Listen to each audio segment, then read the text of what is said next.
You're listening to the Minutes on Growth podcast, the show that brings you mindfully curated insights into relationships, spirituality, personal development, and everything in between, with your host, Tannaz Hosseinpour.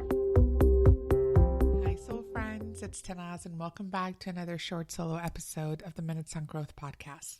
Today, for episode 111, I want to briefly talk about something that I'm noticing with my clients in sessions and even with myself, and it's this feeling of not being enough or doing enough.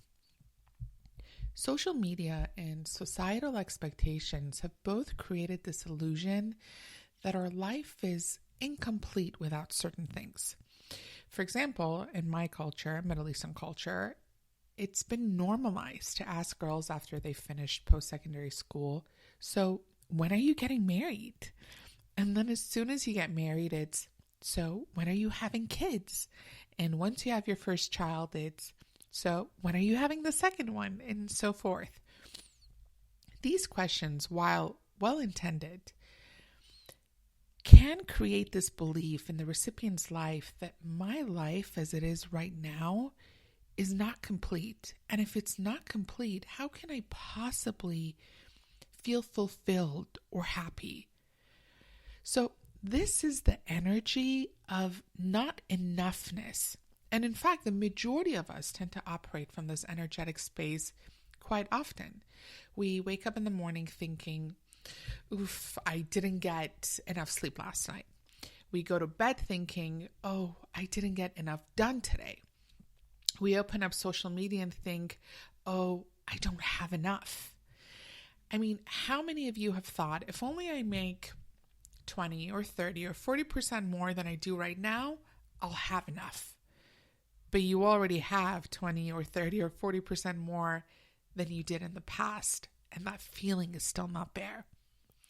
You might be nodding your head right now, noticing that you too might have said these sentences a few times in the past. I mean, we all have. And as a result, we're operating from a place where this moment as it is isn't enough. And therefore, we're operating from a lack mindset, a scarcity mindset. And if the law of attraction has taught us anything, it's that like attracts like, because that's the energetic frequency we're operating from. If I'm operating from this place of I haven't done enough, or I'm not happy enough as it is, I'm always in chasing mode, seeking the next best thing to fill in the gaps. But what if we stopped for just a few moments and shifted our attention and energy so that we could operate from a place of wholeness? For example, I'm single and whole. I'm married and whole. I'm childless and whole. I'm with child and whole. I'm making X amount and whole. The moment we're able to let go of the not enoughness and operate from a place of wholeness, perhaps then we can actually start to be in the present moment and live our life and be able to fully acknowledge and appreciate all the blessings that every different phase of our life brings. It's not necessarily what is in our physical realm that gives us this notion of wholeness, but how we feel about what we have and who we are and where we are. I always tell my clients to meditate on the feeling that they believe their desires will bring, because the moment we start to feel the feelings associated to having that vision, this sense of calm and acceptance takes over us, and we become patient with the how and the when, which then ironically actually expedites the manifestation process and allows us to take quantum leaps. As the Course in Miracles beautifully wrote, infinite patience brings immediate results.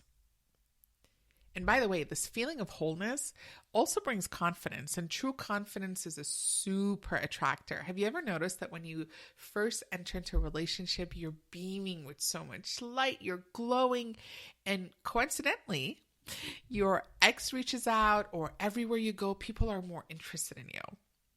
I mean, hello, where were you when I was single and desperately looking for someone?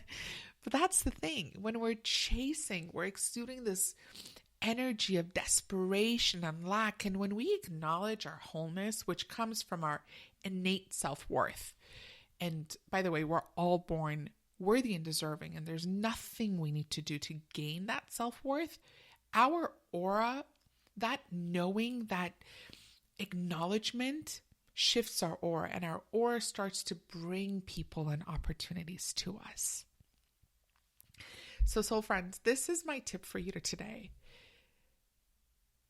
To notice how often your mind wants to operate from not enoughness, and shift your thoughts and words to stem from a place of enoughness and wholeness. I am enough. I have enough. I do enough.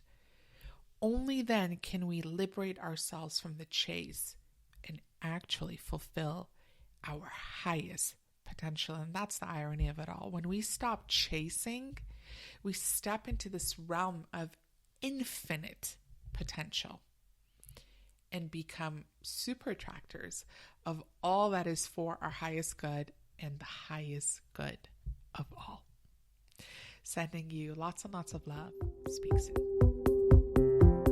Thank you for joining us this week on Minutes on Growth. If you enjoyed today's episode, then make sure you never miss a show by clicking the subscribe button now.